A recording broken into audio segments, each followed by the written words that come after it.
ओम शांति। आज 6 अप्रैल 2021 की साकार मुरली। आज बाबा ने कहा, मीठे बच्चे अब वापिस घर जाना है, इसलिए देवान को भूल अपने को अशरीरी आत्मा समझो, सबसे ममत्व मिटा दो। प्रश्न, संगम युग पर तुम बच्चे बाप से कौन सा अकल सीखते हो? उत्तर, तमो प्रधान से शतो प्रधान कैसे बने, अपनी तकदीर ऊंची कैसे बनाए, यह अकल अभी ही तुम सीखते हो। जो जितना योग युक्त और ज्ञान युक्त बने हैं उनकी उतनी उन्नति होती रहती है। उन्नति करने वाले बच्चे कभी भी छिपा नहीं सकते।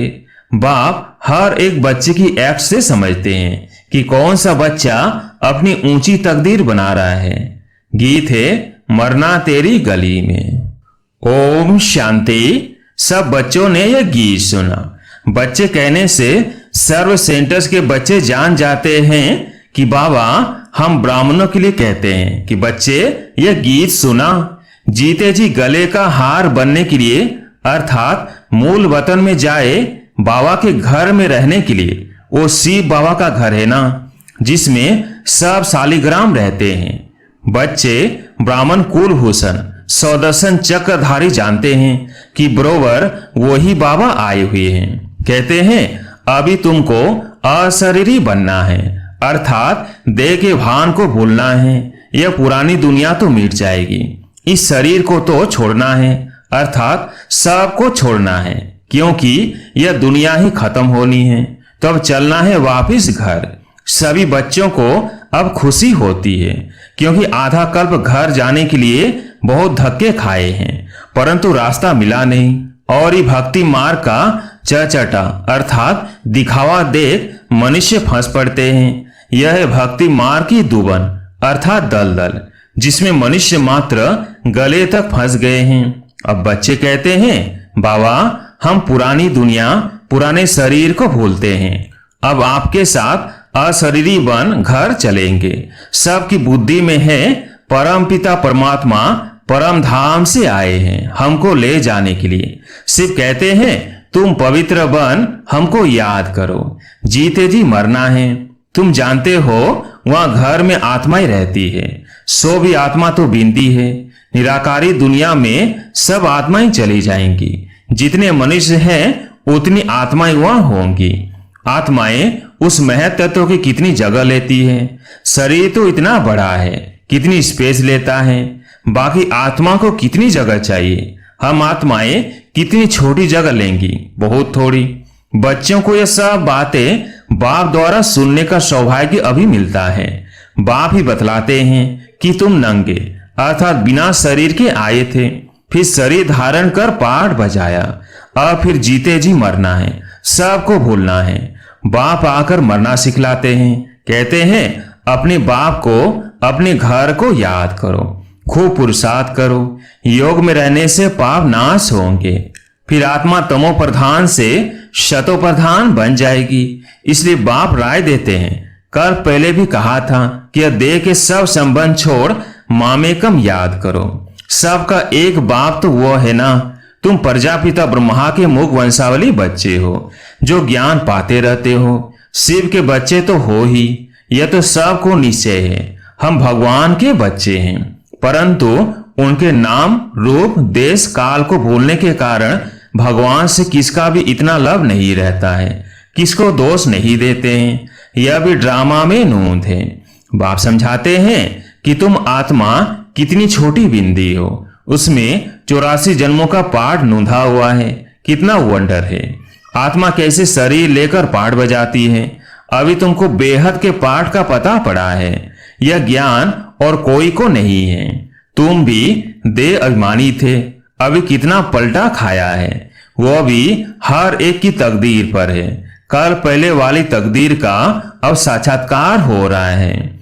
दुनिया में कितने ढेर मनुष्य हैं, हर एक की अपनी तकदीर है। जैसा जैसा जिसने कर्म किया है उस अनुसार दुखी सुखी साहूकार गरीब बनते हैं। बनती आत्मा है। आत्मा कैसे सुख में आती है फिर दुख में आती है, यह बाप बेट समझाते हैं। तमो प्रधान से शतो प्रधान बनने का अक्ल बाप ही सिखाते हैं। कल्प पहले मुआफिक। जितना जिसने अकल पाया है उतना ही अब पा रहे हैं। पिछाड़ी तक हर एक की तकदीर को समझ जाएंगे, फिर कहेंगे कल्प कल्प ऐसे ही हर एक की तकदीर रहेगी। जो अच्छा योग युक्त ज्ञान युक्त होगा वो सर्विस भी करता रहेगा। पढ़ाई में सदैव उन्नति होती रहती है। कोई बच्चे जल्दी उन्नति को पा लेते हैं, कोई बहुत माथा खपाते हैं। यहाँ भी ऐसे हैं। कल्प पहले मुआफिक जो जो उन्नति करते हैं वो छिपे नहीं रह सकते। बाप तो जानते हैं ना, सबका कनेक्शन शिव बाबा से है। यह भी बच्चों की एक्ट देखते समझ जाते हैं, तो वो भी देखते हैं। इनसे भल कोई छिपाए, परंतु शिव बाबा से तो छिपा नहीं सकेंगे। भक्ति मार्ग में ही परमात्मा से नहीं छिपा सकते, तो ज्ञान मार्ग में कैसे छिपा सकते। बाप समझाते रहते हैं, पढ़ाई तो बहुत सहज है, कर्म भी करना है, रहना भी मित्र संबंधियों के पास पुरानी दुनिया में है। वहां रहकर मेहनत करनी है। यहाँ रहकर पुरुषार्थ करने वालों से वहां घर में रह पुरुषार्थ करने वाले तीखे हो सकते हैं, अगर ऐसी लगन हो तो। शास्त्रों में अर्जुन और भील का मिसाल है ना। भल भील बाहर का रहने वाला था, लेकिन अभ्यास से वह अर्जुन से भी तीर चलाने में होशियार हो गया। तो गृहस्थ व्यवहार में रह कमल फूल समान रहना है। यह भी तुम मिसाल देखेंगे। गृहस्थ व्यवहार में रह बहुत अच्छी सर्विस कर सकते हैं, वह जास्ती वृद्धि को पाते रहेंगे।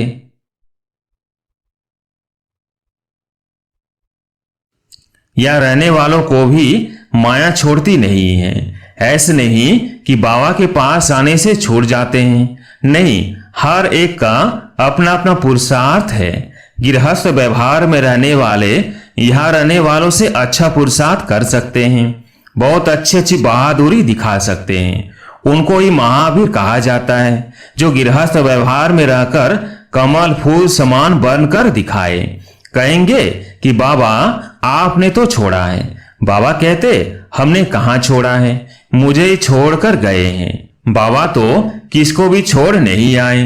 घर में और ही बच्चे आ गए। बाकी कन्याओं के लिए तो बाबा कहते हैं कि तुम यह ईश्वरीय सर्विस करो। यह भी बाबा है, वो भी बाबा है। कुमार भी बहुत आए, लेकिन चल ना सके। कन्याएं फिर भी अच्छी है। कन्या 100 ब्राह्मणों से उत्तम गिनी जाती है। तो कन्या वह जो एक ही स्कूल का उद्धार करे, ज्ञान के वाण मारे। बाकी जो गृहस्थ में रहते वह भी बीके ठहरे। आगे चल उनों का भी बंधन खलास हो जाएगा। सर्विस तो करनी है ना। कई सर्विस करने वाले बच्चे बाप दादा के दिल पर चढ़े हुए हैं, जो हजारों का कल्याण कर रहे हैं। तो ऐसे सर्विसुल बच्चों पर आशीर्वाद भी आती रहेगी। वे दिल पर चढ़े रहेंगे। जो दिल पर हैं वही तख्त पर बैठेंगे। बाबा कहते आपस में मिलकर युक्ति रचते रहो। सबको मार्ग दिखाने की चित्र भी बनते रहते हैं। यह सब प्रैक्टिकल बातें हैं।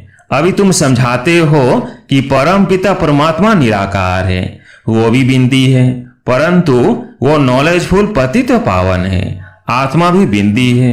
बच्चा फिर भी छोटा होता है। बाप और बच्चे में फर्क तो होता है ना। आजकल तो 15 से 16 वर्ष वाले भी बाप बन जाते हैं, तो भी बच्चा उनसे छोटा ही ठहरा ना। या वंडर देखो भी आत्मा, बच्चा भी आत्मा, वह सुप्रीम आत्मा नॉलेजफुल। बाकी सब अपनी पढ़ाई अनुसार नीच व ऊंच पद पाते हैं। सारा मदार है पढ़ाई पर। अच्छा कर्म करने से ऊंच पद पा लेते हैं।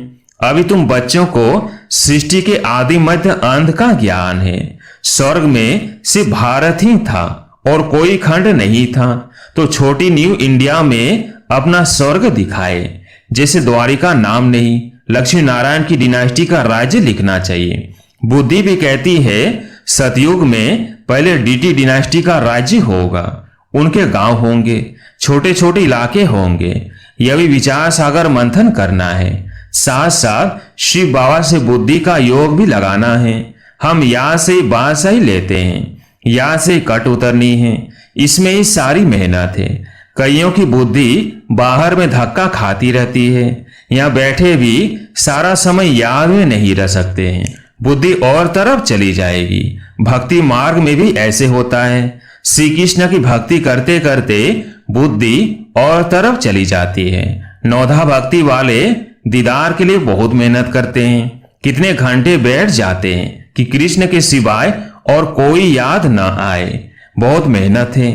इसमें 8 की और फिर 16,108 की माला होती है। वो तो लाखों की माला भी दिखाते हैं, लेकिन ज्ञान मार्ग की माला बहुत कीमती है। भक्ति मार्ग की सस्ती है, क्योंकि इसमें रूहानी मेहनत है। कृष्ण को देख खुश हो डांस करते हैं। भक्ति और ज्ञान में रात दिन का फर्क है। तुम्हें यह नहीं समझाया जाता है कि कृष्ण को याद करने से कष्ट निकलेगी। यह तो समझाया जाता है कि जितना बाप को याद करेंगे उतना पाप नाश होंगे। तुम बच्चे अभी योग बल से विश्व के मालिक बनते हो, यह किसको स्वप्न में भी ख्याल नहीं होगा। लक्ष्मी नारायण ने कोई लड़ाई आदि नहीं की है। विश्व के मालिक फिर कैसे बने, यह तो तुम बच्चे ही जानते हो। बाप कहते हैं योग बल से तुमको राजाई मिलेगी, परंतु तकदीर में नहीं है तो तदबीर ही नहीं करते, सर्विसुल बनते नहीं हैं। बाबा तो डायरेक्शन देते रहते हैं कि ऐसे ऐसे प्रदर्शनी करो। कम से कम 150 से 200 प्रदर्शनियां एक दिन में हो जाए। गांव गांव में चक्र लगाओ, जितने सेंटर्स उतनी प्रदर्शनियां। एक एक सेंटर पर प्रदर्शनी होने से समझाने में सहज हो जाएगा।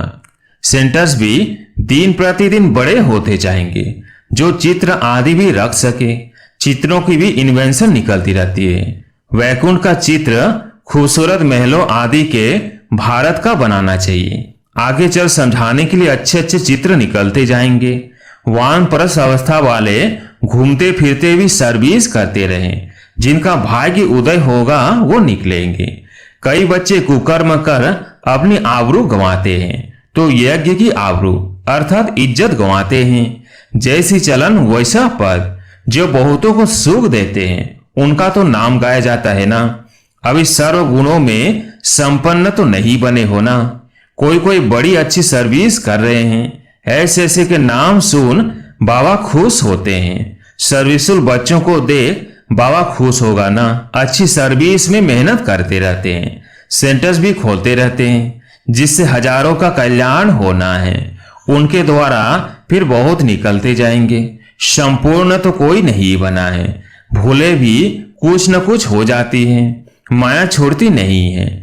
जितनी सर्विस कर अपनी उन्नति करेंगे उतना ही दिल पर चढ़ेंगे, उतना ही ऊंच पद पाएंगे।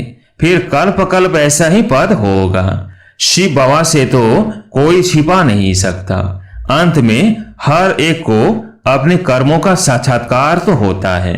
फिर क्या कर सकेंगे, जोर जोर से रोना पड़ेगा।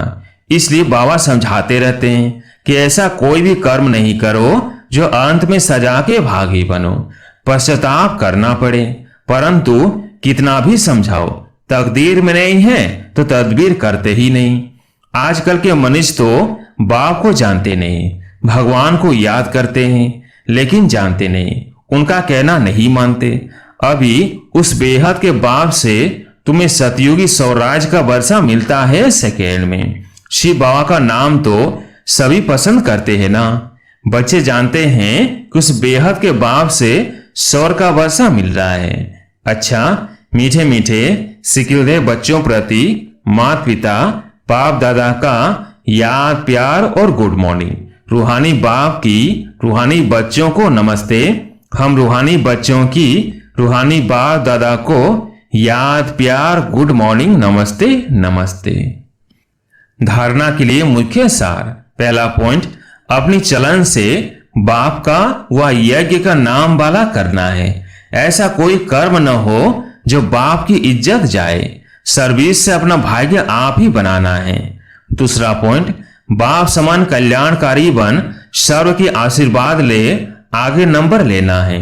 गृहस्थ व्यवहार में रह कमल फूल समान रहने की अच्छी बहादुरी दिखानी है। आज प्यारी मीठे बाबा का वरदान, सहयोग द्वारा स्वयं को सहज योगी बनाने वाले निरंतर योगी भव। सहज योग द्वारा स्वयं को सहज योगी बनाने वाले निरंतर योगी भव। संगम युग पर बाप का सहयोगी बन जाना, यही सहज योगी बनने की विधि है। जिनका हर संकल्प, शब्द और कर्म बाप की व अपने राज्य की स्थापना के कर्तव्य में सहयोगी रहने का है, उसको ज्ञानी योगी तो आत्मा निरंतर सच्चा सेवाधारी कहा जाता है। मन से नहीं तो तन से नहीं तो धन से, और धन से भी नहीं तो जिसमें सहयोगी बन सकते हो उसमें सहयोगी बनो, तभी योग है। जब हो ही बाप के तो बाप और आप, तीसरा कोई ना हो, इससे निरंतर योगी बन जाएंगे।